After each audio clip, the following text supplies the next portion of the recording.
বালু মহলার ইজারা নিয়ে কিছু সমস্যা হচ্ছে। তার এই এই মানের যারা আছেন তারা তো এই সবসময় আশা হয় না বা আমাদের যারা কতটুকু আমাদের জন্য এই যে এটা বেদনার জায়গা হয়েছে।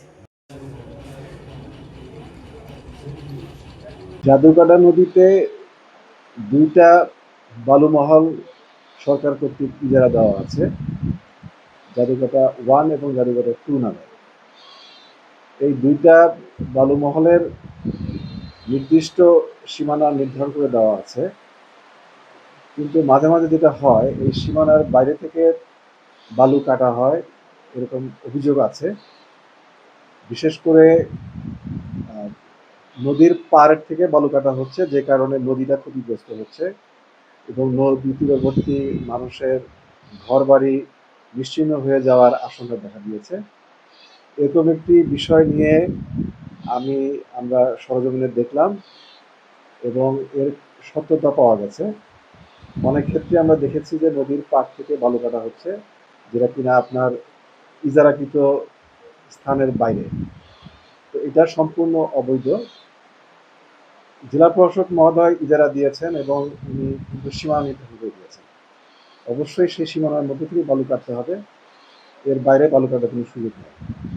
তো আমরা পরিকল্পনা করছি যে ভবিষ্যতে জেলা প্রশাসনের তত্ত্বাবধানে জেলা পুলিশ, নৌ পুলিশ, আমরা সবাই একসঙ্গে টাস্ক ফোর্সের মাধ্যমে যারা এভাবে অবৈধ বালু উত্তোলন করছে তাদের বিরুদ্ধে কঠোর ব্যবস্থা নেব। এটা আমাদেরকে রক্ষা করতে হবে। জাদুকাটা নদী আপনারা জানেন অত্যন্ত গুরুত্বপূর্ণ। এখানে পর্যটন শিল্পের জন্য এটা অত্যন্ত গুরুত্বপূর্ণ। হাজার হাজার মানুষ এখানে পর্যটক হিসেবে আসেন এবং এর নদী এবং এর পার্শ্ববর্তী হাওরগুলোর প্রাকৃতিক সৌন্দর্য উপভোগ করেন। তো এই নদী রক্ষার জন্য এই অবৈধ নির্ধারিত সীমার বাইরে বালু উত্তোলন বন্ধ করা, সম্পূর্ণ বন্ধ করা খুবই জরুরি। তো আমরা এটা নিয়ে কাজ করব এবং আশা করি যে আমরা এটা সম্পূর্ণ বন্ধ করতে পারবো।